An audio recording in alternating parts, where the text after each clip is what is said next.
C'est interchain. Ok, ah c'est Il y cool en a ça. un, c'est pour l'interopérabilité et la rapidité, donc c'est la mise à jour qui aura lieu le 12 juin. Et celle qui a eu lieu le 12 avril, là, elle, c'était plus pour la sécurité et le développement. Donc tout ça se passe dans le plus grand des calmes et tout le monde s'en fout en fait.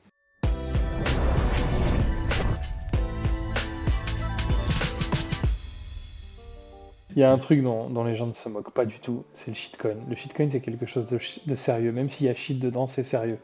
Ça apparaît.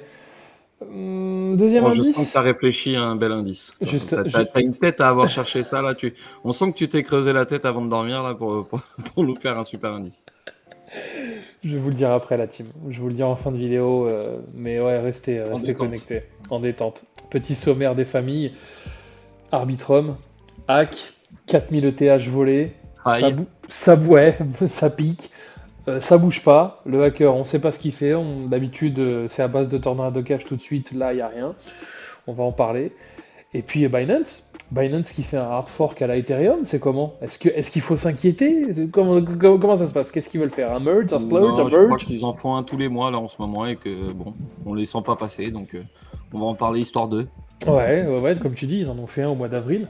En fait, c'est vrai que le hard fork, c'est très, ça peut être un peu barbare et ça peut faire un peu flipper, tu vois. À juste titre, tu vois, la mise à jour ETH 2.0, c'est vrai que ça a été un flip pour pas mal de gens, mais au final tout s'est bien passé. Et Binance, c'est vrai que ça peut faire flipper aussi, mais au final, celle qui a eu au mois d'avril, c'était un vrai hard fork pour le coup, et rien ne s'est passé, tu vois. C'était de la même ampleur que celle du hard fork annoncé là pour le 12 juin. Ouais, Celle-ci, c'est pour l'interopérabilité donc entre les blockchains, la rapidité des blocs. Donc bon, c'est un sujet sérieux. Celle qui avait eu lieu le 12 avril, c'était sur la sécurité, il me semble. ouais, on en On avait l'a pas parlé senti, d'ailleurs. tu vois, personne n'en a spécialement parlé. Voilà, elle a eu lieu il y a plus d'un mois et tout le monde finalement a continué sa vie et il n'y a pas eu d'anomalie là-dessus. Là, il continue, tu vois que ça bosse, tu vois qu'il y a des choses qui sont faites. C'est vrai que le mot hard fork, ça fait un peu peur parce que c'est censé être une division de la blockchain ou du moins Ouais, une vraie mise à jour ou tu vois, un vrai chantier, tu vois, c'est ouais, ça. un vrai chantier ou du moins un autre mode de fonctionnement. Enfin, tu vois, ça peut impliquer pas mal de choses. Mais en ce qui concerne la Binance Smart Chain, non, on n'est pas là, quoi. Tu vois, c'est pas si comme si demain Bitcoin devait subir un hard fork pour une raison ou une autre. C'est vrai que c'est pas pareil. C'est vrai que c'est pas tout à fait pareil. Moi, j'en ai pas plus entendu parler que ça, tu vois, aussi bien celle du mois d'avril que celle-ci. Donc, on en saura plus que si ça se passe mal, en fait, j'ai envie de dire. Je te Et jure c'est que c'est sympa, on vrai. commentera si ça se passe mal. Je te jure que Tant que c'est ça se vrai. passe bien, bon, bah écoutez, En fait, bravo Binance, en fait, continuez c'est comme ça. ça.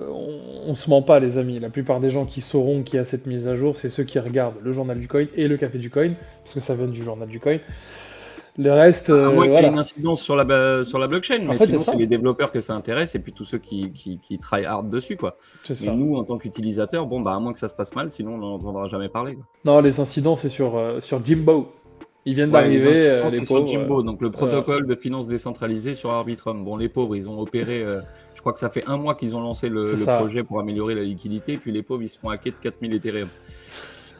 Ça la fout mal. Bah, Donc, c'est ce quoi? serait suite à une faille, Ouais, bon, bah, comme ouais. d'habitude, hein, C'est ça. On va d'habitude, c'est jamais résumer. les mêmes failles, mais enfin. On va résumer Arbitrum. Donc, c'est un layer 2. Donc, ça permet quand même pas mal de choses. Ça accélère un petit peu les transactions, ça réduit un peu les frais, etc. Et c'est surtout le layer 2 le plus utilisé d'Ethereum. Jimbo, je ne sais pas si vous l'aviez suivi, mais donc c'était une plateforme décentralisée de liquidité, hein, comme je viens de le dire. Et les pauvres, censés améliorer un petit peu la liquidité, bah, eux, ils se font hack, quoi. Donc, une faille parmi tant d'autres, ils se sont fait détourner 4000 Ethereum. Et ce que je sais, c'est qu'ils lâchent pas l'affaire. Donc, ils sont essayé de retracer les fonds, ils se sont mis en lien avec les autorités. Est-ce que ça va les aider ou pas? Je ne sais pas. Le hacker, il a envoyé ça via des protocoles sur Ethereum, je crois. Et depuis, Ouais, ça n'a c'est pas ça. bougé. En fait, c'est ça Donc, enfin, qui est bizarre. Le mec, il s'y connaît mieux que nous, hein. Je pense il a une idée derrière la tête. Mais en règle générale, quand tu fais un hack, soit tu rends ce que tu as pris en demandant une prime, tu vois, un ouais, bounty. ouais, ouais, c'est la finalité peut-être, ouais. C'est ça. Soit, pour le coup, tornado cash direct et puis salut, tu Oui, vois. ou les différents protocoles, mais en tous les cas, là, on sait que les fonds n'ont plus bougé. Est-ce que derrière, ça va se partir vers une autre adresse et puis il va essayer de faire disparaître ça? C'est une hypothèse. Et derrière, c'est aussi l'hypothèse de les fonds ne bougent pas pour le moment et puis peut-être qu'ils vont se rapprocher de Jimbo pour voir comment ils peuvent s'arranger, tu vois, et arranger ça à l'amiable en déclarant la faille et puis en rentrant dans les fonds, quoi. Ça serait la meilleure chose qui puisse avoir arrivé pour le protocole qui vient de se lancer, je te disais, il y a moins d'un mois. Donc, en espérant que ça se passe bien pour eux, parce que 4000 Ethereum, ça fait mal au... Ouais, bah ça fait plus de 7 millions, ouais, plus de 7 millions de dollars à l'heure actuelle. Et c'est vrai que c'est compliqué, mais tu vois, encore une fois, je veux pas faire l'avocat du diable parce que on pense tous plus ou moins la même chose, mais ça montre à quel point il faut des régulations, il faut de la sécurité, il faut que ce soit bien quadrillé quand même tout ça, tu vois, parce que t'as l'impression encore que c'est un gruyère le truc, tu vois. C'est des protocoles qui sont jeunes et Ouais. tout ça se construit gentiment et que forcément qu'il y a toujours des choses à améliorer et à peaufiner. Donc ce qu'il faut surtout rappeler dans ces cas de figure-là, c'est que lorsque vous mettez votre argent dans des pools de liquidité sur des protocoles et autres, bah, soyez toujours vigilants parce que tout ça c'est un peu jeune et tout ça se construit gentiment et que voilà, vous ne seriez pas à l'abri d'un hack ou d'une personne malveillante, quoi. Et puis l'essentiel c'est de pas trop d'avoir d'oseille dessus, quoi, pour pas tout perdre, hein. En fait, c'est ça. À partir du moment où le projet est jeune, tu peux mettre une petite pièce parce que justement jeune, prometteur, etc. Mais attention, c'est pas un truc qui est implanté. Voilà. On a tous vu, hein, on est tous pareils, hein. Après, tant que ça met pas en danger, tant que ça reste effectivement bien intelligemment fait, pourquoi pas? Je veux dire, tout le monde se laisse aller à la DeFi, c'est aussi le plaisir de ça. Exactement. Maintenant, voilà, il faut être vigilant. Les rendements sont à la hauteur des risques qu'ils proposent, quoi, tout simplement. Si c'est pas le protocole, c'est une faille, c'est un hack, voilà, tout est possible. Je regarde les prix, je regarde Crypto Bubbles et je vois pas le shitcoin de la semaine.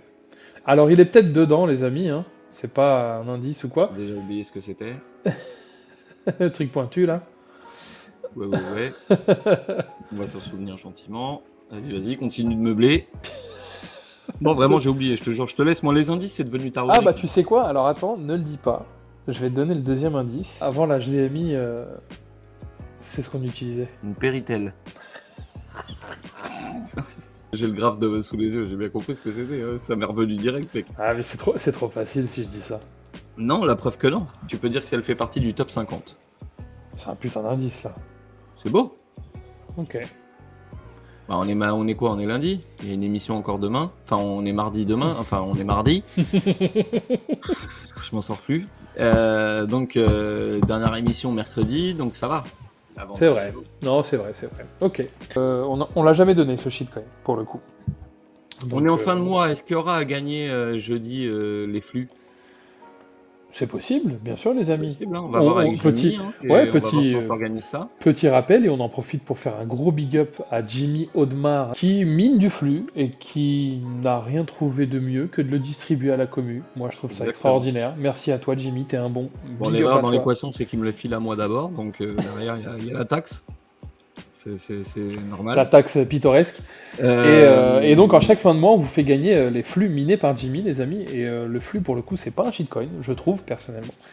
Et disons que si jamais vous conservez ce bag que vous remporterez donc jeudi prochain sur Twitch, bah, peut-être que ça peut donner quelque chose dans les années à venir, pourquoi pas. Shitcoin de la semaine.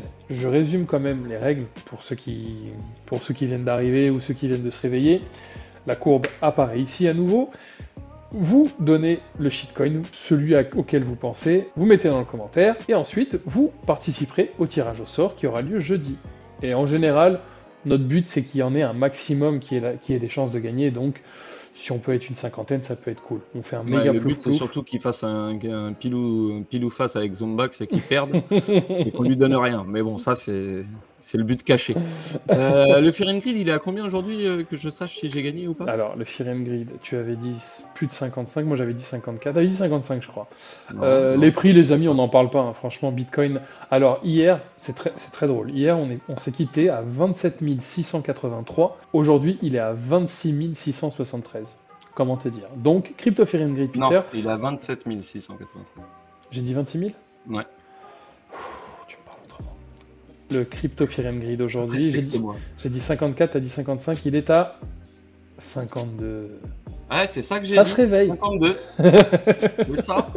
Merci. Donc, je vais commencer à choisir. Demain, il sera à 54. Bah, 55 du coup. Allez, 54, 55, c'est noté, c'est reçu. 27 682 pour le Bitcoin, 1894 $ pour l'Ethereum, 1 $ pour l'USDT. Bizarre, ça bouge pas. Non, c'est plutôt honnête, ça bouge pas. C'est plutôt voilà, ça. Moi, tant que c'est au-dessus de 26, 27, là, ça me dérange pas. c'est sympa. Ouais, ouais. Aujourd'hui, une belle journée dans le vert, pourvu que ça dure.